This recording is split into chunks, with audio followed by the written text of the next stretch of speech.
Hello friends and students, नमस्कार। तो आज हम स्टार्ट करेंगे हमारा chapter number 2 solution and colligative properties. तो ये हमारा पहला लेक्चर है इसका, सॉल्यूशन एंड कोलिगेटिव प्रॉपर्टी का। तो इसमें हम डिस्कस करेंगे सॉल्यूशंस और उसके टाइप, कितने टाइप के सॉल्यूशंस होते हैं। Then we will discuss solubility के बारे में हम डिस्कस करेंगे और हेनरीज लॉ के ऊपर हम बात करेंगे। ओके, तो देखिए फटाफट हम स्टार्ट कर लेते हैं। तो सबसे पहले हम बात करते हैं कि सॉल्यूशंस, करेक्ट, कि सॉल्यूशंस क्या होता है। तो देखिए solutions are homogeneous mixture of two or more than to component. मतलब ये हुआ कि सॉल्यूशन है वो एक होमोजीनियस मिक्सचर होता है। ये होमोजीनियस बोलना बहुत ही जरूरी है, करेक्ट, क्योंकि सॉल्यूशन तभी कंसिडर होता है जब वो होमोजीनियसली हो। इसमें to or more than to component हो सकते हैं, करेक्ट। जैसे फॉर एग्जांपल यहाँ पर एक सॉल्वेंट दिखाया गया है और यहाँ पर एक सॉल्यूट है, करेक्ट।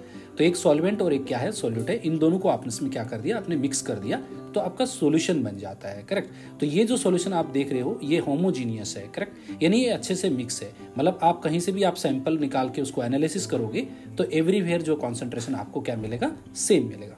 तो सॉल्यूशन की डेफिनेशन क्या हो गया कि solutions are homogeneous mixture of two or more than two components, correct. यानी solution is nothing but solute plus solvent.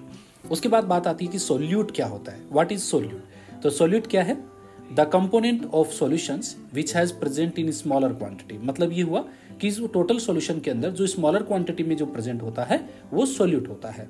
And solvent क्या होता है फिर, the component of solutions present in larger quantity और whose physical state is same as the physical state of the resulting solution.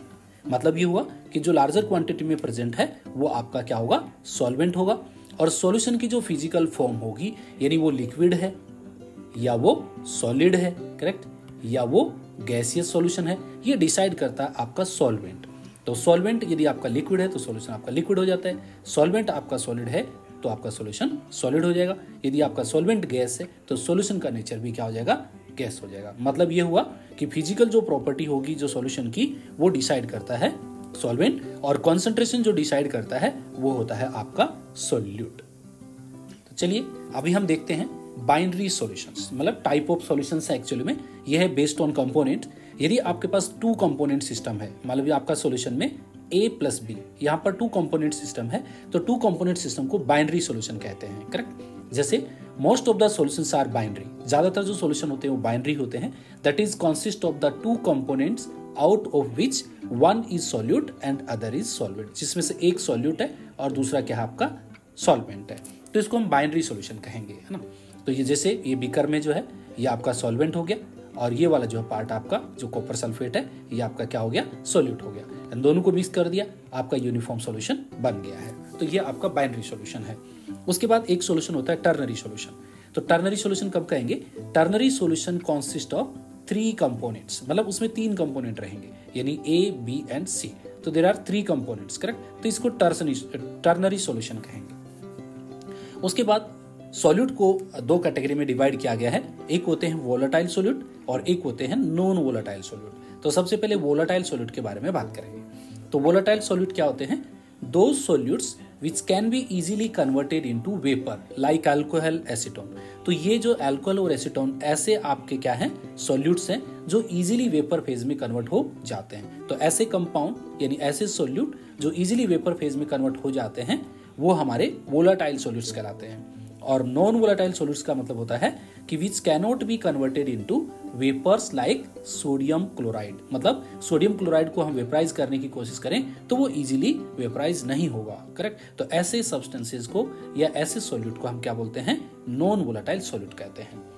एक होता है concentration. तो what do you mean by concentration, concentration क्या होता है। तो देखिए the amount of solute present in this solution is known as concentration. मतलब ये हुआ कि हमारा सॉल्यूट कितने सॉल्वेंट में डिजोल्व है, करेक्ट, उसके जो अमाउंट को जो मेजर किया जाता है वो किया जाता है कॉन्सेंट्रेशन के अंदर। मतलब ये हुआ कि यदि हमारा सॉल्यूट ज्यादा क्वांटिटी में है तो सॉल्यूशन हमारा कॉन्सेंट्रेटेड हो जाएगा, और यदि हमारा सॉल्यूट क्या है, लेसर क्वांटिटी में प्रेजेंट है, then it is known as diluted solution. Okay, next देखते हैं टाइप ऑफ सॉल्यूशंस। तो यानी सॉल्यूशंस कितने टाइप के होते हैं। तो देखिए based on the physical state of components solutions can be divided into 9 category, correct. तो 9 टाइप के सॉल्यूशन हो सकते हैं based on physical state. Correct. तो इस टेबल में हम देख रहे हैं फिजिकल स्टेट क्या क्या हो सकती है।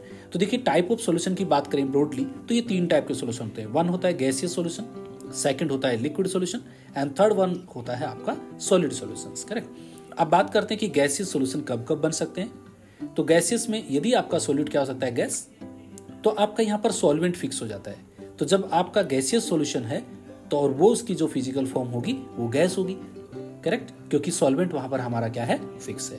यदि आपको लिक्विड सॉल्यूशन की बात करना है तो वहां पर आपका सॉल्वेंट लिक्विड रहेगा। यदि आप सॉलिड सॉल्यूशन की बात कर रहे हो तो वहां पर आपका सॉल्वेंट सॉलिड होगा। अब आप क्या कर सकते हो, गैसियस सॉल्यूशन के अंदर आप गैस गैस ऐड कर सकते हो, लिक्विड हो सकता है, लिक्विड गैस हो सकता है, सॉलिड और गैस हो सकता है। इन तीनों का एक एग्जांपल भी देख लेते हैं। जैसे फॉर एग्जांपल सॉलिड भी आपका गैस है और सॉल्वेंट भी गैस है ना, तो इसको हम बोलेंगे गैसियस सॉल्यूशंस।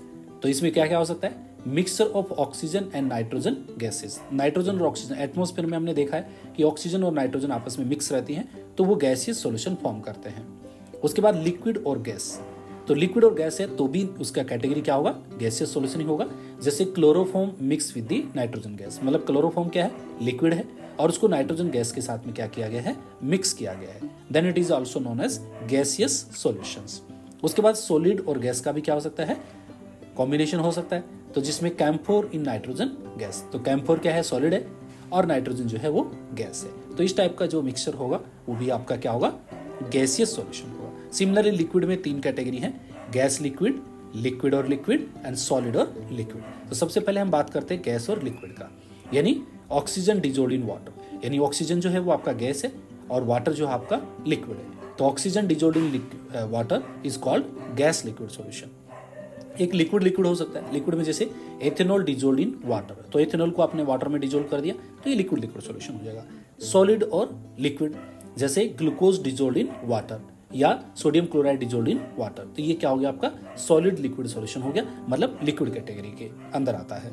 उसके बाद सॉलिड सॉल्यूशन भी 3 कैटेगरी के होंगे, गैस सॉलिड हो सकता है, लिक्विड सॉलिड हो सकता है एंड सॉलिड और सॉलिड हो सकता है, करेक्ट। तो सबसे पहले बात करते हैं गैस और सॉलिड सिस्टम। तो इसमें क्या होगा, solution of hydrogen in palladium, तो पैलेडियम मेटल रहता है तो उसके इंटरस्टेशियल गैप रहते हैं, जब उसका पैकिंग आप देखोगे तो बीच बीच में क्या रहते हैं, गैप्स रहते हैं, फाइन गैप। उस फाइन गैप्स के अंदर क्या होता है, हाइड्रोजन, नाइट्रोजन, करेक्ट, ये गैसेज जो होती है ट्रैप हो जाती है। तब इस ऐसे सॉल्यूशन को हम क्या बोलते हैं, सॉल्यूशन गैसियस सॉल्यूशन कहेंगे, यानी गैस इन सॉलिड। उसके बाद लिक्विड और सॉलिड, लिक्विड और सॉलिड का बेस्ट एग्जांपल है अमलगम, करेक्ट। तो मर्क्यूरी और सोडियम का जो मिक्सचर होगा वो आपका क्या होगा, सॉलिड सॉल्यूशन फॉर्म करेगा, क्योंकि मर्क्यूरी जो है वो लिक्विड है ना, और सोडियम जो है आपका क्या है, सॉलिड है। तो अमलगम इस कैटेगरी में आता है। एंड नेक्स्ट आता है सॉलिड और सॉलिड, तो इसमें कॉपर डिजोल्व्ड इन गोल्ड, मतलब जितने भी अलॉय आते हैं, करेक्ट, वो सब क्या होते हैं, सॉलिड सॉल्यूशंस होते हैं, है ना। तो ये थे टाइप ऑफ सॉल्यूशन। तो there are 9 type of solutions होते हैं, करेक्ट। नेक्स्ट देखते हैं expressing concentration of the solution, मतलब हमारे पास सॉल्यूशन हमारे पास है, अब उसकी कॉन्सेंट्रेशन को कैसे एक्सप्रेस करेंगे। तो there are varieties of ways, correct. तो बहुत सारा ऐसा वेज होता है जिससे हम क्या कर सकते हैं, कॉन्सेंट्रेशन हम क्या कर सकते हैं, सॉल्यूशन की एक्सप्लेन कर सकते हैं या एक्सप्रेस कर सकते हैं, करेक्ट। जिसमें पहली जो कैटेगरी आता है वह आपका आता है मास परसेंटेज। मास परसेंटेज को वेट बाय वेट मेथड भी कहते हैं। तो इसको वेट बाय वेट मेथड इसलिए कहा गया है क्योंकि यहाँ पर आपका सॉलिड को भी किस में लिया गया है, मास में कंसिडर करते हैं, और टोटल जो सॉल्यूशन है उसको भी आप मास में ही कंसिडर करते हो। जैसे the mass percentage of a component of a solution is defined as, the mass percentage of component is nothing but क्या होगा, mass of the component in the solution, मतलब सॉल्यूशन के अंदर आपका किस कंपोनेंट का कितना मास है वो हम क्या करेंगे, ऊपर रखेंगे, and total mass of the solution नीचे डिवाइड करेंगे। And total mass of the solution is nothing but क्या होगा, यहाँ पर मास ऑफ द क्या होगा, solute and plus mass of the solvent, इन दोनों को ऐड करके लेंगे, करेक्ट, और मल्टीप्लाई बाय क्या करेंगे, 100 करेंगे। तो इससे हम क्या निकाल सकते हैं, मास परसेंटेज ऑफ कंपोनेंट निकाल सकते हैं। यदि आप सॉल्यूट का निकाल रहे हो तो मास ऑफ सॉल्यूट ऊपर रहेगा, total mass of the solution नीचे रहेगा, मल्टीप्लाई बाय 100 रहेगा, करेक्ट। और इफ इट इज आपको निकालना है मास परसेंटेज ऑफ सॉल्वेंट, तो सॉल्वेंट का मास आपको ऊपर लेना है, करेक्ट, एंड टोटल सॉल्यूशन का मास डिवाइड करना है, मल्टीप्लाई बाय 100 करना है, करेक्ट। तो यहाँ पर एक एग्जांपल है, सिंपल एग्जांपल है जिसे आप इजीली समझ सकते हो। यानी 2% वेट बाय वेट सॉल्यूशन का मतलब क्या होता है, 2% वेट बाय वेट सॉल्यूशन का मतलब है कि 2 gram of solute are dissolved in 100 grams of solution. तो आप यहाँ पर 100 ग्राम ऑफ सॉल्यूशन कह दिया है तो आपने को टोटल मिल गया है। एक्चुअली में ये हो गया 2 + 98। तो यहाँ पर सॉल्वेंट कितना है, सॉल्वेंट एक्चुअली में 98 ग्राम है। तो यहाँ पे 2 ग्राम सॉल्यूट ले रहे हो, 98 ग्राम आप क्या ले रहे हो, सॉल्वेंट ले रहे हो, और टोटल सॉल्यूशन बिकम्स कितना हो जाता है, 100 ग्राम हो जाता है। करेक्ट। तो इसको आप 2% वेट बाय वेट सॉल्यूशन कहोगे। अगली जो हमारी कॉन्सेंट्रेशन है वो है वॉल्यूम परसेंटेज। तो इसको बोलते हैं वॉल्यूम बाय वॉल्यूम मेथड। तो सिमिलरली वॉल्यूम परसेंटेज निकालना है किसी भी कंपोनेंट का, तो volume of the component divide by total volume multiply by क्या करेंगे, 100 करेंगे। करेक्ट। यदि आपको सॉल्यूट का निकालना है तो volume of solute divide by total volume of the solution and multiply by 100 करना है।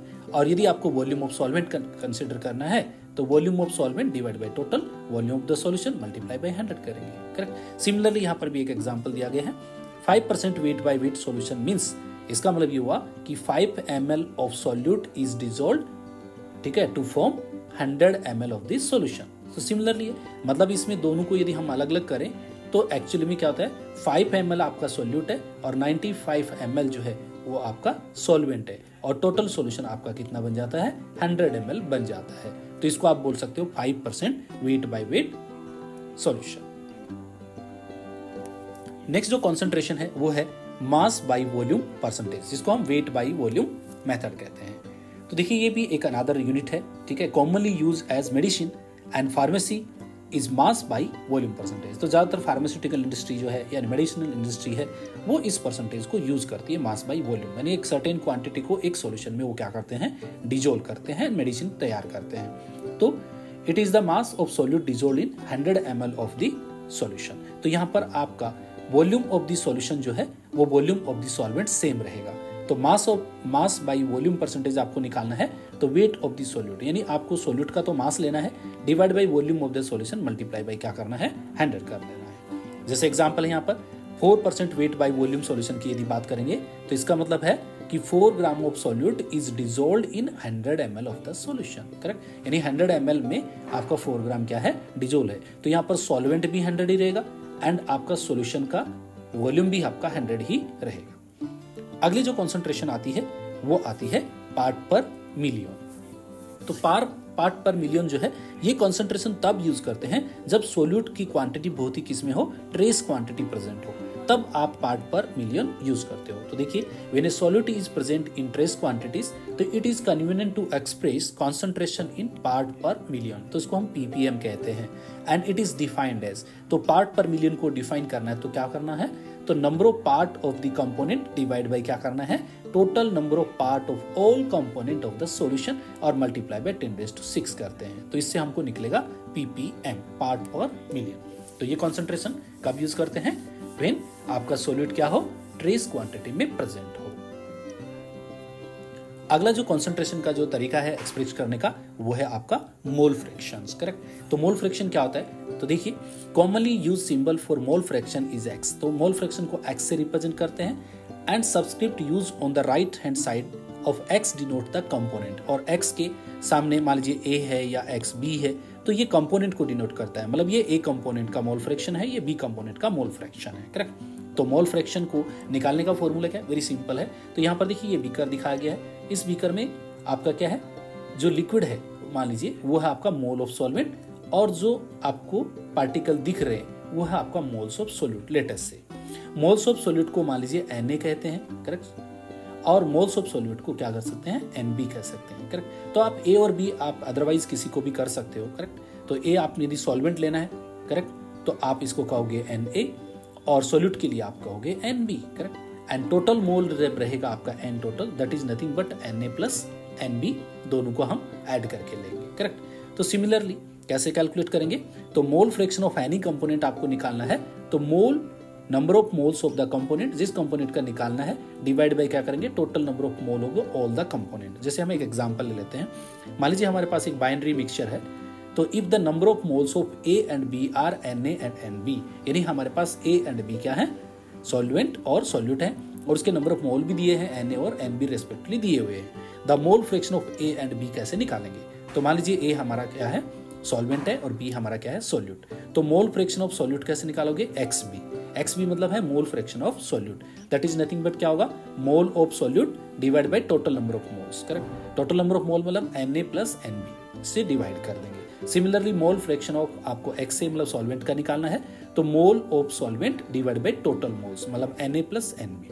और ये आपको पता है कि जब दोनों मोल फ्रैक्शन को हम क्या कर देते हैं, सम कर देते हैं, करेक्ट, तो हमको वैल्यू मिलती है 1। मतलब ये हुआ कि XA प्लस XB दोनों क्या होते हैं, यूनिटी होते हैं। और इस फॉर्मूले से यदि आपको मान लीजिए XB mole fraction of B का पता है और आपको A निकालना है, तो आप कर सकते हो 1 माइनस XB। और यदि आपको XB कैलकुलेट करना है ना, तो 1 माइनस आप XA से क्या कर सकते हो, कैलकुलेट कर सकते हो। तो ये था हमारा मोल फ्रैक्शन। किसी भी सॉल्यूशन में, बाइनरी मिक्सचर में मोल फ्रैक्शन कैसे कैलकुलेट किए जाते हैं। तो यहाँ पर देखिए एक मोल फ्रैक्शन को यहाँ पर कैलकुलेट किया गया है। तो एक सिंपल एक एग्जांपल दिया हुआ है। एग्जांपल ये है, what is the mole fraction of CO2, यानी आपको CO2 का मोल फ्रैक्शन कैलकुलेट करना है when 14 gram of CO2 is dissolved in 250 gram of water. तो ये आपको पता है कि 14 ग्राम जो आपको CO2 दिया है और उसको आपने 250 ग्राम में क्या किया है, डिसॉल्व किया है, करेक्ट। तो इसको वेरी सिंपल है। तो देखिए, it is necessary to change each of these gram into moles. तो आपको क्या चाहिए, मोल चाहिए, क्योंकि आपको मोल फ्रैक्शन निकालना है। Then perform the calculation. तो कैलकुलेशन हम कैसे करेंगे, जैसे हमारे को 14 ग्राम CO2 दिया हुआ है, तो उसके मोल कितने होंगे, तो given weight of the CO2 divide by क्या होगा, मोलिकुलर वेट ऑफ CO2 जो 44 होता है, करेक्ट। तो यहाँ पर कितना आ जाएगा हमारा, 14 डिवाइड बाय क्या आएगा, 44 आ जाएगा। तो इसको जब आप कैलकुलेट करते हो तो 0.318 आपका मोल आपको मिल जाता है।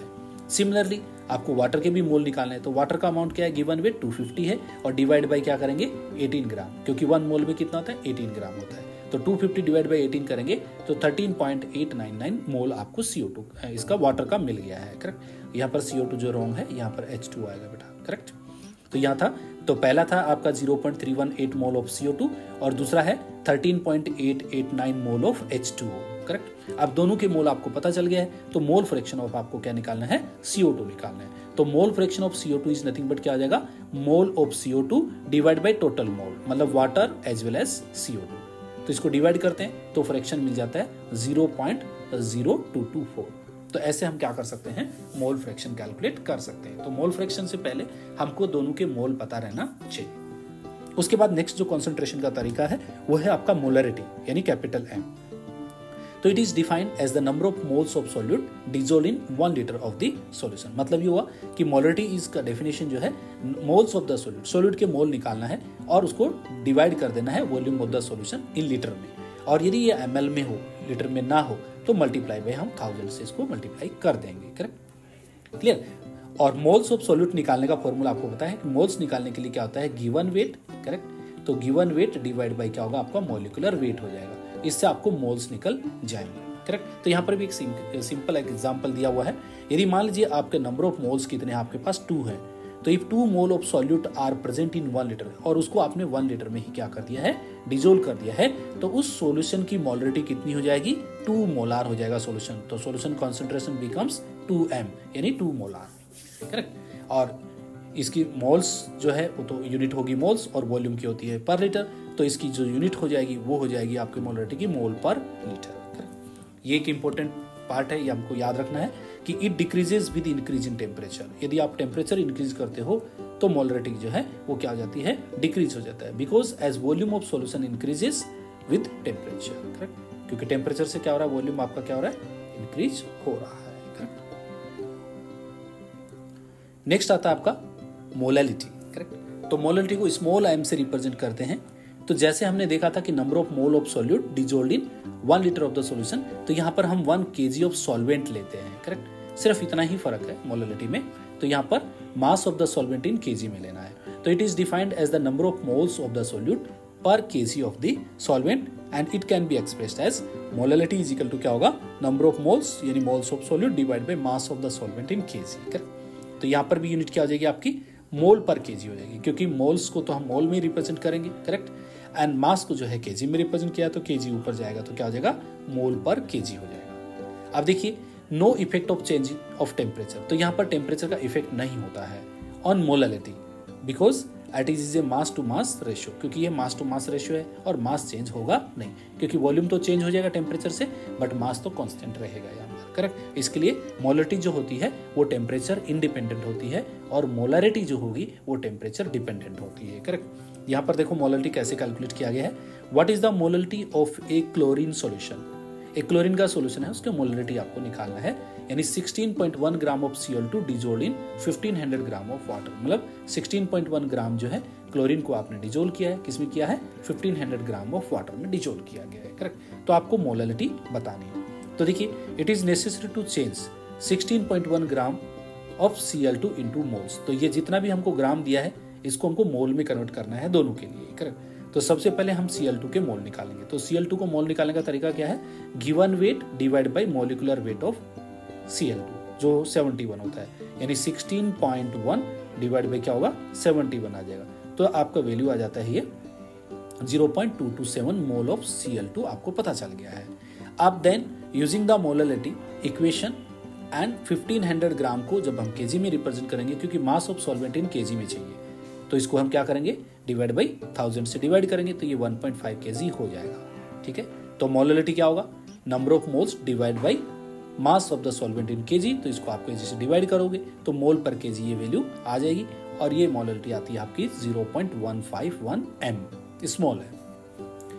अब देखिए इफेक्ट ऑफ टेम्परेचर की जब हम बात करें तो कौन कौन अफेक्ट होते हैं, कौन कौन अफेक्ट नहीं होते हैं। तो देखिए mass percentage, ppm, mole fraction and molality are independent of temperature. तो ये टेम्परेचर इंडिपेंडेंट है, यानी mass percentage, ppm, mole fraction and molality ये सब टेम्परेचर क्या है इंडिपेंडेंट होते हैं।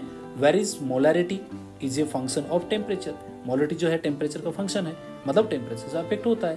तो this is because volume depends on the temperature and the mass does not, तो मास जो है वो डिपेंड नहीं करता है, जबकि आपका क्या है वॉल्यूम डिपेंड करता है। तो ये भी आपके कॉम्पिटिटिव एग्जाम में पूछ लेते हैं कि इनमें कौन टेम्परेचर डिपेंडेंट है और कौन टेम्परेचर डिपेंडेंट नहीं है। अगला जो टॉपिक है वो है आपका सोल्युबिलिटी, करेक्ट। तो सोल्युबिलिटी इज नथिंग बट क्या होता है, solubility of a substance its maximum amount that can be dissolved in a specified amount of solvent, मतलब ये किसी सब्सटेंसेस का मैक्सिमम क्वांटिटी है जो किसी स्पेसिफाइड अमाउंट ऑफ सॉल्वेंट में आपने क्या किया है डिजोल्व किया है at a constant temperature and pressure, correct. Then this is known as solubility. और आप ये भी बोल सकते हो कि the amount of solute which can be dissolved in 100 gram of solvent at particular temperature to make saturated solution, या आप ये बोल सकते हो कि सॉल्यूट का ये ऐसी क्वांटिटी है जिसको आपने डिजोल्व किया है किसमें 100 ग्राम सॉल्वेंट में डिजोल्व किया है एक पर्टिकुलर टेम्परेचर के ऊपर, ताकि वो सैचुरेटेड सॉल्यूशन बन जाए, तो उसको भी हम क्या बोलते हैं सोल्युबिलिटी कहते हैं। अब बात आता है कि सोल्युबिलिटी किस किस चीजों के ऊपर डिपेंड करता है। तो देखिए इट डिपेंड्स अपॉन, पहला है the nature of the solute, solute की नेचर पे डिपेंड करता है सोल्युबिलिटी। दूसरा the nature of solvent, solvent की नेचर पे भी डिपेंड करता है। मतलब ये हुआ कि जैसे फॉर एग्जांपल सॉल्यूट जो है आपका पोलार है, करेक्ट, और सॉल्वेंट भी क्या है पोलार है, तो यहाँ पर like dissolves like principle use होता है, करेक्ट, लाइक डिजोल्व लाइक्स, तो मतलब इसकी सॉल्युबिलिटी बढ़ जाएगी। दोनों नॉन पोलार हैं, मान लीजिए ये भी नॉन पोलार है, करेक्ट, और दूसरा भी क्या है नॉन पोलार है, तो भी आपकी सॉल्युबिलिटी क्या होगी बढ़ जाएगी। बट मान लीजिए सॉल्यूट आपका क्या है पोलार है और सॉल्वेंट आपका क्या है नॉन पोलार है, करेक्ट, तो ऐसी सिचुएशन में आपकी सॉल्युबिलिटी क्या हो जाती है डिक्रीज हो जाती है, करेक्ट। एंड तीसरा जो फैक्टर है वो है इफेक्ट ऑफ टेम्परेचर, तो टेम्परेचर चेंज होने से भी आपकी सॉल्युबिलिटी क्या हो जाती है चेंज हो जाती है, मतलब अलग अलग टेम्परेचर पे सॉल्युबिलिटी भी क्या होगी डिफरेंट डिफरेंट होगी। Similarly effect of pressure, pressure का इफेक्ट भी जो है मोस्टली गैसेस के केस में जो है प्रेशर का जो इफेक्ट होता है वो ज्यादा होता है, लिक्विड और सॉलिड के केस में नेग्लिजिबल इफेक्ट है, मतलब प्रेशर का इफेक्ट नहीं होता है because they are incompressible in nature. तो let us consider the effect of these factors in solution of solid और गैस इन लिक्विड। तो हमारे पास दो टाइप के सॉल्यूशन है, एक है आपका सॉलिड डिजोल्व इन लिक्विड और एक है आपका गैस डिजोल्व इन लिक्विड। तो ये दोनों सॉल्यूशन में हम इन फैक्टर्स को क्या करेंगे इंक्लूड करके देखेंगे कि ये किस किस चीजों के ऊपर डिपेंड करता है। तो हमारा फर्स्ट जो सॉल्युबिलिटी आता है वो है solubility of solid in liquid. मतलब ये हुआ कि आपका सॉल्यूट जो है वो आपका सॉल्यूट है और लिक्विड जो है आपका क्या है सॉल्वेंट है, करेक्ट। तो इसमें सॉल्युबिलिटी कैसे अफेक्ट करती है, तो सबसे पहले देखिए मैंने अभी भी आपको बताया ये डिपेंड करता है आपका नेचर ऑफ द सॉल्यूट और नेचर ऑफ द सॉल्वेंट। तो लाइक डिजोल्व लाइक यहाँ पर प्रिंसिपल यूज होता है, इसका मतलब ये हुआ it is observe that polar solute dissolve in polar solvent and non polar solute in non polar solvent. इसका मतलब होता है लाइक डिजोल्व लाइक। तो in general a solute dissolve in a solvent if the intermolecular interactions are similar in the two or we may say like डिसोल्व्स like, correct. यानी उसमें interaction same है या interaction different है। यदि आप दोनों ही polar हैं तो मतलब इंटरेक्शन सेम है, दोनों ही नॉन पोलर हैं तो भी इंटरेक्शन सेम है, करेक्ट। तो लाइक डिसोल्व लाइक्स प्रिंसिपल यहाँ पर यूज होता है। उसके बाद एक होता है डिजोल्यूशन। डिजोल्यूशन क्या होता है? जब आप किसी सॉल्यूट को सॉल्वेंट में मिक्स करते हो, करेक्ट, और सॉल्यूशन फॉर्म होता है, करेक्ट, उस सॉलिड को डालने के बाद, तो उस प्रोसेस का नाम होता है डिजोल्यूशन, करेक्ट। क्या होता है? डिजोल्यूशन। और जब सॉल्यूशन के अंदर से सॉल्वेंट और सॉल्यूट अलग हो गया, करेक्ट, यानी प्रेसिपिटेट हो गया, then it is known as crystallisation, correct. तो देखिए डिजोल्यूशन क्या है? When a solid solute is added to the solvent, some solute dissolved and it concentration increases in the solution, the process is known as dissolution. यानी solute plus solvent will give solution, तो ये dissolution कहलाता है। Crystallisation इसका reverse process है। तो some solute particle in solution collide with the solid solute, तो कुछ पार्टिकल ऐसे होते हैं जो सॉलिड से टकरा जाते हैं, particles, and get separated out of the solution, और वो सॉल्यूशन से सेपरेट हो जाते हैं। This process is known as crystallisation, उसको हम क्रिस्टलाइजेशन कहेंगे। देखिए यहाँ पर 2 पॉइंट हैं, ये दोनों पॉइंट काफी इंपॉर्टेंट है। तो if the dissolution process is endothermic, यदि आपका डिजोल्यूशन प्रोसेस हो रहा है और इसमें हीट अब्सॉर्ब हो रहा है, एंडोथर्मिक है, तो द सोल्युबिलिटी शुड इंक्रीज, तो सोल्युबिलिटी आपकी बढ़ जाएगी इफ इट इज एंडोथर्मिक, ठीक है, with rise in the temperature, correct. तो जैसे आप टेम्परेचर इंक्रीज करोगे तो सोल्युबिलिटी भी आपकी क्या हो जाएगी? बढ़ जाएगी, करेक्ट। दूसरा आता है इफ इट इज एक्सोथर्मिक, यदि ये प्रोसेस एक्सोथर्मिक है तो सोल्युबिलिटी शुड क्या हो जाएगी? Decrease with rise in temperature. तो जैसे आपने टेम्परेचर बढ़ाया, करेक्ट, तो सोल्युबिलिटी आपकी क्या हो जाती है? डिक्रीज हो जाती है, क्योंकि ये कौन सा प्रिंसिपल यूज होता है? आपने 11th में पढ़ा हुआ ली चैटलियर प्रिंसिपल, करेक्ट। तो ली चैटलियर प्रिंसिपल जो है वो ये बताता है if it is process is endothermic, correct, तो आपका सोल्युबिलिटी क्या हो जाएगी? डिक्रीज हो जाएगी, करेक्ट, क्योंकि इंक्रीज हो जाएगी, क्योंकि आपका क्या हो रहा है? रिएक्शन फॉरवर्ड डायरेक्शन में जा रहा है, करेक्ट। और इफ इट इज एक्सोथर्मिक, यानी वहां पर हीट रिलीज हो रही है और फिर उसको आप टेम्परेचर बढ़ा रहे हो, करेक्ट, तो रिएक्शन जो है वो बैकवर्ड डायरेक्शन में आ जाएगी, तो सॉल्युबिलिटी आपकी क्या हो रही है? डिक्रीज हो रही है। उसके बाद होता है सैचुरेटेड सॉल्यूशन, यानी सॉल्यूशन जो होते हैं वो डिफरेंट टाइप्स के होते हैं, करेक्ट।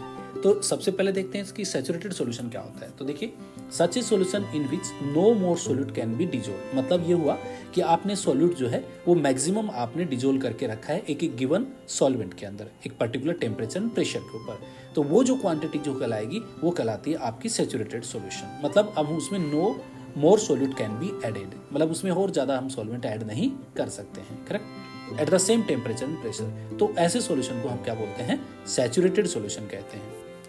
नेक्स्ट आता है, या फिर आप इसको ऐसे भी बोल सकते हो, a solution that can hold no more of the solute at a particular temperature is said to be a saturated solution at that temperature, correct. एक होता है अनसैचुरेटेड सॉल्यूशन। अनसैचुरेटेड सॉल्यूशन का मतलब होता है कि is one in which more solute can B dissolved eight the same temperature. मतलब ये हो गया कि अभी सैचुरेशन लेवल आया नहीं है, ये अनसैचुरेटेड है, मतलब इसमें more solute can be added, ठीक है। तो मोर सॉल्यूट जो है इसमें हम डाल सकते हैं। या फिर आप ये बोल सकते हो, an unsaturated solution is a solution which contains less amount of solute than is required to saturate it at that temperature. या फिर आप बोल सकते हो कि इसकी कॉन्सेंट्रेशन जो है सॉल्यूट की वो इतनी कम है, करेक्ट, कि अभी तक सैचुरेशन आया नहीं है। तो सैचुरेशन लेवल से यदि कॉन्सेंट्रेशन कम होता है then it is called unsaturated solution. एक होता है सुपर सैचुरेटेड सॉल्यूशन, जिसमें आपका क्रिस्टलाइजेशन भी होता है, यानी प्रेसिपिटेशन होता है। तो सुपर सैचुरेशन में क्या होता है? Solutions that is more concentrated than the saturated solution, मतलब सैचुरेटेड सॉल्यूशन से भी क्या है? ज्यादा कॉन्सेंट्रेशन है, is known as super saturated solution, तो हम उसको सुपर सैचुरेटेड सॉल्यूशन कहेंगे। तो if a crystal of solute is added to these solutions, the excess of solute crystallizes, ठीक है। तो मतलब ये होगा कि यदि आप क्रिस्टल डाल रहे हो सॉल्यूट के और ज्यादा, तो वो क्या होगा? क्रिस्टलाइजेशन प्रोसेस हो जाएगा और इन्हीं वो प्रेसिपिटेट आउट हो जाएगा। एक होता है एक्वेस सॉल्यूशन। एक्वेस सॉल्यूशन तब बोलते हैं हम लोग जब हमारा सॉल्वेंट क्या होता हो? वाटर होता हो। तो देखिए, a solution of any substance in which solvent is water, तो सॉल्वेंट हमारा फिक्स हो गया है, वो वाटर होना चाहिए, then it is called aqueous solution. तो ये थे आपके डिफरेंट टाइप के सॉल्यूशंस। अभी देखते हैं solubility of solid in liquid depends upon the following factor, मतलब आप सॉलिड को लिक्विड में क्या कर रहे हो, डिजोल्व करके सॉल्यूशन बना रहे हो, ठीक है। तो अभी सॉलिड की लिक्विड में डिपेंड करती है सॉल्युबिलिटी कौन कौन से फैक्टर पे। पहला आता है nature of solute and solvent, तो मैंने अभी भी बताया like dissolve like principle use होता है, मतलब polar solute dissolve in polar और non polar dissolve in non polar. Next जो फैक्टर आता है वो आता है इफेक्ट ऑफ टेम्परेचर, तो टेम्परेचर का इफेक्ट से क्या होगा, यदि ये सॉलिड है, करेक्ट, यदि ये क्या है, सॉलिड है और एंडोथर्मिक प्रोसेस है तो सॉल्युबिलिटी क्या हो जाएगी, टेम्परेचर बढ़ाने से इंक्रीज हो जाती है। और यदि ये एक्सोथर्मिक है तो अकॉर्डिंग टू ली चाटलियर प्रिंसिपल तो सॉल्युबिलिटी क्या हो जाएगी, डिक्रीज हो जाएगी। मतलब ये हुआ the solubility of a solid in a liquid is significantly affected by the temperature changes. तो अकॉर्डिंग टू ली चाटलियर प्रिंसिपल तो पहला पॉइंट ये है, if the dissolution process is endothermic, यानी आपका डिजोल्यूशन प्रोसेस है वो एंडोथर्मिक है, मतलब उसमें हीट रिक्वायर्ड हो रही है, the solubility should increase with the rise in temperature, तो ऐसी कंडीशन में सॉल्युबिलिटी आपकी क्या होगी, बढ़ जाएगी। But if it is the exothermic the solubility should decrease, और ये यदि आपका एक्सोथर्मिक प्रोसेस है जिसमें हीट रिलीज हो रही है तो ऐसे केसेस में आप टेम्परेचर बढ़ाओगे तो सॉल्युबिलिटी क्या हो जाएगी, आपकी डिक्रीज हो जाएगी with rise in the temperature. Next जो इफेक्ट आता है वो है इफेक्ट ऑफ प्रेशर, करेक्ट। तो सॉलिड का आपको लिक्विड के अंदर प्रेशर का इफेक्ट नहीं होता है because they are incompressible in nature. तो solubility of a solid in a liquid does not change with pressure as solid and liquids are highly incompressible, correct. तो यहाँ पर आपका प्रेशर का इफेक्ट यहाँ पर मायने नहीं रखता है, करेक्ट। तो nature of solute and solvent important है एंड इफेक्ट ऑफ टेम्परेचर भी क्या है, इंपॉर्टेंट है। उसके बाद नेक्स्ट जो हमारा सॉल्यूशन आता है वो आता है solubility of gas in a liquid, correct. यानी इस बार गैस को आप लिक्विड में क्या कर रहे हो, डिजोल्व कर रहे हो, करेक्ट। तो इसकी सॉल्युबिलिटी कौन कौन से फैक्टर पे अफेक्ट करती है। पहला है आपका nature of solute and solvent, तो सेम है, यदि आपका पोलर सॉल्यूट है तो वो पोलर सॉल्वेंट में डिजोल्व हो जाएगा एंड सॉल्युबिलिटी राइज हो जाएगी, एंड नॉन पोलर सॉल्यूट जो है dissolve in non polar solvent. तो nature of the solute and solvent पे डिपेंड करता है, करेक्ट। जैसे हम एक एग्जांपल ले सकते हैं, जैसे CO2 गैस है, करेक्ट, जो कि क्या है, नॉन पोलर गैस है, और इसको आपने वाटर में डाल दिया, करेक्ट, यानी पोलर है ये, बट उसको अभी यदि आपने पानी में डाल दिया, करेक्ट, तो ये क्या होता है, डिजोल्व हो जाएगा। बट इसकी जगह पे यदि आपने ऑक्सीजन डाल दिया, करेक्ट, तो ऑक्सीजन डालोगे तो ये डिजोल्व नहीं होता है ज़्यादा, बिकॉज ऑक्सीजन क्या है, नॉन पोलर है, वाटर क्या है, पोलर है। और मान लीजिए आपने HCl गैस लिया और वाटर में उसको डाल दिया तो ये पूरा क्या हो जाता है, अब्जॉर्ब हो जाता है, बिकॉज पोलर दोनों क्या है, सेम नेचर वाले हैं, करेक्ट। तो इस डिपेंड करता है कि यदि दोनों ही पोलर हैं और तो इसका मतलब सॉल्युबिलिटी बढ़ जाएगी, और दोनों ही नॉन पोलर है तो भी सॉल्युबिलिटी बढ़ जाएगी, बट एक पोलर और एक नॉन पोलर है तो सॉल्युबिलिटी डिक्रीज हो जाएगी। तो ये था आपका इफेक्ट ऑफ गैसेस, मतलब nature of the solute and solvent. उसके बाद दूसरा जो इफेक्ट आता है गैस इन लिक्विड का वो आता है टेम्परेचर का इफेक्ट। तो देखिए गैस के केस में टेम्परेचर राइज करने से सॉल्युबिलिटी जो है वो डिक्रीज हो जाती है। रीजन क्या होता है कि गैसेस की काइनेटिक एनर्जी क्या हो जाती है, बढ़ जाती है, और जब गैसेस की काइनेटिक एनर्जी बढ़ जाएगी तो गैसेस क्या होते हैं, सॉल्यूशन से क्या हो जाते हैं, एस्केप आउट हो जाते हैं। मतलब ये हो गया कि सॉल्युबिलिटी गैसेस की क्या हो जाती है, डिक्रीज हो जाती है। तो देखिए solubility of gases in liquid decreases with rise in temperature. तो as dissolution is an exothermic process, तो डिजोल्यूशन होता है वो एक्सोथर्मिक होता है, द सॉल्युबिलिटी शुड डिक्रीजेस, तो सॉल्युबिलिटी क्या हो जाती है, डिक्रीज हो जानी चाहिए with increase of the temperature, correct. तो याद रखो कि इफेक्ट ऑफ टेम्परेचर में यदि कोई गैस लिक्विड में डिजोल्व हुई है और उसका आप टेम्परेचर बढ़ा रहे हो तो गैस जो है वो एस्केप हो जाती है, मतलब उसकी सॉल्युबिलिटी क्या हो जाती है, डिक्रीज हो जाती है। अगला जो इफेक्ट है वो है इफेक्ट ऑफ प्रेशर। तो ये प्रेशर का इफेक्ट है, ये काफी वेरी इंपॉर्टेंट है, करेक्ट, क्योंकि गैस है, गैस को आप कंप्रेस कर सकते हो because it is compressible in nature. तो यहाँ पर प्रेशर का इफेक्ट है। तो देखिए the solubility of a gas increases with increase in the pressure.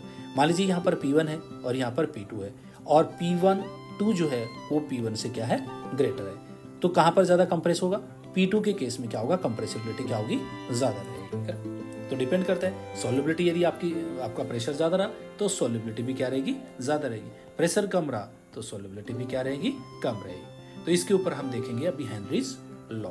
तो हेनरीज लॉ है वो काफी इंपॉर्टेंट है और बहुत सारे एग्जाम्स में पूछा जाता है, बोर्ड एग्जाम में भी पूछा जाता है। तो देखिए सबसे पहले देखते हैं हम हेनरीज लॉ, करेक्ट। तो हेनरीज लॉ क्या होता है, तो देखिए हेनरीज लॉ बताता है the partial pressure of the gas in vapour phase. मान लीजिए ये देखिए नॉर्मल प्रेशर, आप डायग्रामेटिकली देख सकते हो, यहाँ पर नॉर्मल प्रेशर है, मतलब यहाँ पर कोई सॉल्यूशन है और इस सॉल्यूशन को आपने क्या किया है, पिस्टन से कवर करके रखा है, करेक्ट। तो आप देखते हो कि कुछ सॉल्वेंट मॉलिक्यूल और जो है वो वेपर फेज में जा रहे हैं, करेक्ट। यानी इनका ये पार्शियल प्रेशर क्या हो रहा है, जनरेट हो रहा है, जो गैस के मॉलिक्यूल है, करेक्ट। या फिर क्या करते हो आप, पिस्टन के ऊपर यदि प्रेशर आप क्या करते हो, बढ़ा देते हो, करेक्ट। तो देखिए पिस्टन जो है वो इनवर्ड्स मूव हो जाएगा, करेक्ट। और ये जो पार्टिकल्स होते हैं, गैसियस पार्टिकल, गैस मॉलिक्यूल हैं, ये देखो वाटर में ज्यादा क्या हो जाते हैं, मूव हो जाते हैं, मतलब डिजोल्व हो जाते हैं। तो इसका मतलब ये हुआ कि डायरेक्टली आपका क्या रिलेशन है कि partial pressure of the gas is directly क्या होगा, proportional to its mole fraction, correct. तो हम इसको हम बोल सकते हैं या सोलिबिलिटी कह सकते हैं। तो बेटर बोलना क्या है, मोल फ्रैक्शन इज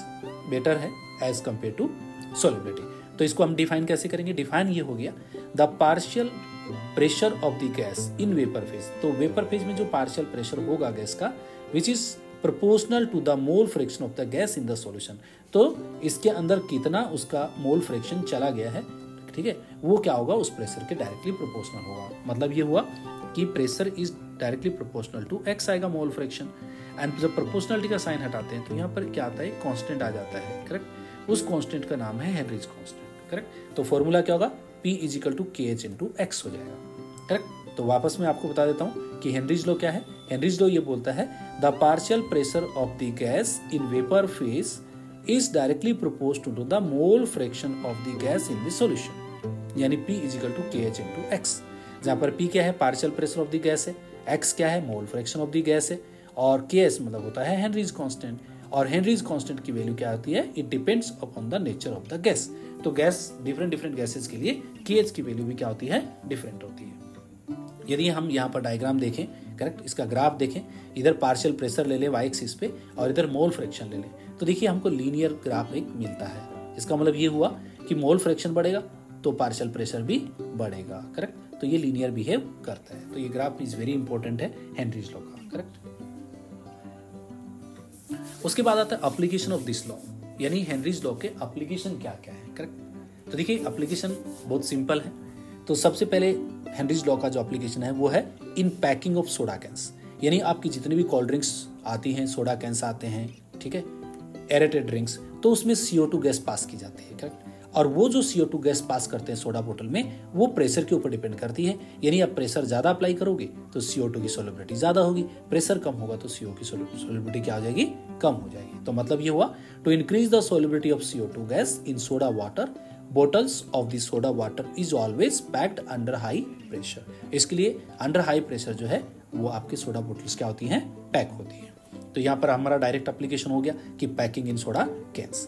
अगला जो एप्लीकेशन है हेनरीज लॉ का वो है इन डीप सी डाइविंग। तो इन डीप सी डाइविंग का मतलब होता है कि जब डाइवर्स जो होते हैं, जब वो डीप सी के अंदर जाते हैं और वो सिलेंडर कैरी करके लेके जाते हैं जिसमें ऑक्सीजन और नाइट्रोजन दोनों होता है, करेक्ट। तो जैसे जैसे वो डीप जाते हैं तो ऊपर का प्रेशर क्या हो जाता है, बढ़ जाता है, और उस प्रेशर में आपकी नाइट्रोजन की एंट्री भी क्या हो जाती है, ब्लड में बढ़ जाती है, करेक्ट। और इस नाइट्रोजन के फोर्स की वजह से, करेक्ट, ब्लड जो वेन्स होती हैं वो क्या हो सकती हैं, रप्चर हो सकती हैं, करेक्ट।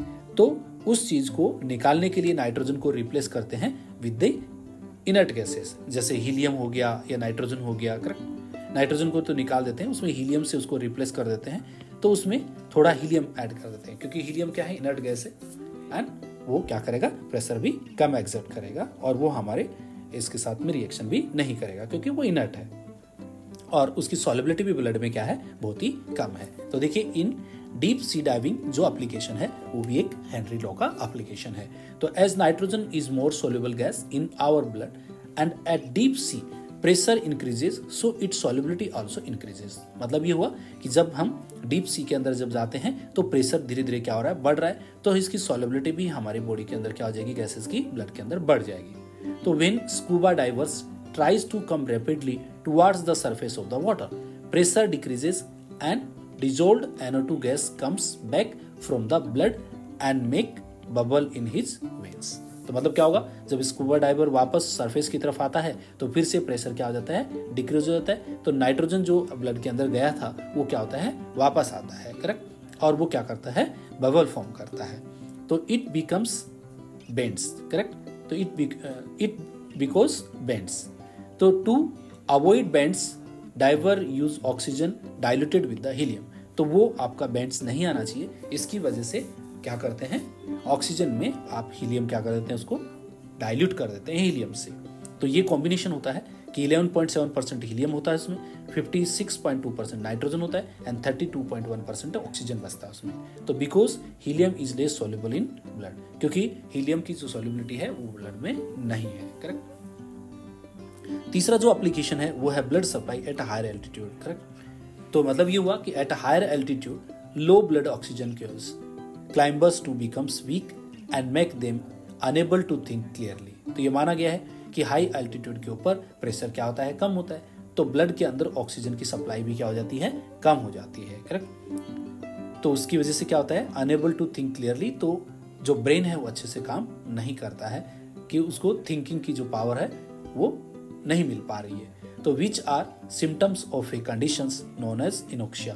तो वो एक डिजीज कहलाती है, उस डिजीज का नाम है अनोक्सिया। अनोक्सिया का मतलब होता है डेफिशिएंसी ऑफ ऑक्सीजन। तो यहाँ पर क्या होता है, ऑक्सीजन डेफिशिएंसी होती है। करेक्ट। तो ये भी क्यों होती है, क्योंकि ये डायरेक्टली रिलेटेड है आपके प्रेशर से। तो प्रेशर ज्यादा होगा तो ऑक्सीजन एंट्री ज्यादा मिलेगी, और प्रेशर कम होगा तो ऑक्सीजन की एंट्री भी क्या हो जाती है, कम हो जाती है, यानी डेफिशिएंसी हो जाती है, इसलिए इसको इनोक्सिया कहा जाता है।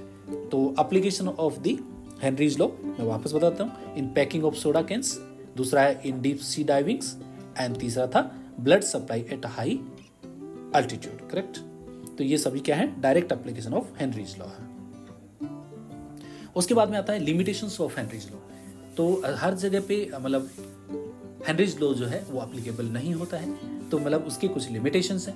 वो लिमिटेशंस क्या क्या है यहाँ पर हम देखेंगे। पहला है एट हाई प्रेशर्स, यानी प्रेशर बहुत ज्यादा है, the law becomes less accurate and the proportionality constant show considerable deviation. मतलब एट हाई प्रेशर के ऊपर जो आपका कांस्टेंट आता है, हेनरीज कांस्टेंट, करेक्ट, तो उसमें क्या आ जाते हैं, डेविएशंस आ जाते हैं। करेक्ट। तो यानी वो डायरेक्टली प्रोपोर्शनल नहीं रह पाता है। करेक्ट। तो ये हमारा क्या है, एक लिमिटेशन है कि ये हाई प्रेशर पे वर्क अच्छे से नहीं करता है। नेक्स्ट आता है also Henry's law will hold true if temperature is not too low. Correct. तो यदि टेम्परेचर बहुत ही ज्यादा लो है, ठीक है, तो ये भी आपका क्या आता है, बहुत ही ज्यादा टेम्परेचर लो हो गया तो वहां पर भी हेनरीज लॉ जो है वर्क नहीं करता है। करेक्ट। तो ये भी इसका क्या है, लिमिटेशन है। दूसरा आता है Henry's law is only applicable when gas is not highly soluble. Correct. यदि गैस हाईली सोल्यूबल नहीं है, ठीक है, तभी ये एप्लीकेबल होगा, and not under high pressure, और हाई प्रेशर नहीं होना चाहिए, and also when gas neither react chemically with the solvent, और गैस जो है वो सॉल्वेंट के साथ केमिकली रिएक्ट नहीं होनी चाहिए, नॉट डिसोशिएट और not associate with the solvent, और न वो सॉल्वेंट के साथ डिसोशिएट होनी चाहिए, है ना, न वो एसोसिएट होनी चाहिए। तो जो आप गैस डाल रहे हो वो क्या होना चाहिए, केमिकली इनर्ट होना चाहिए।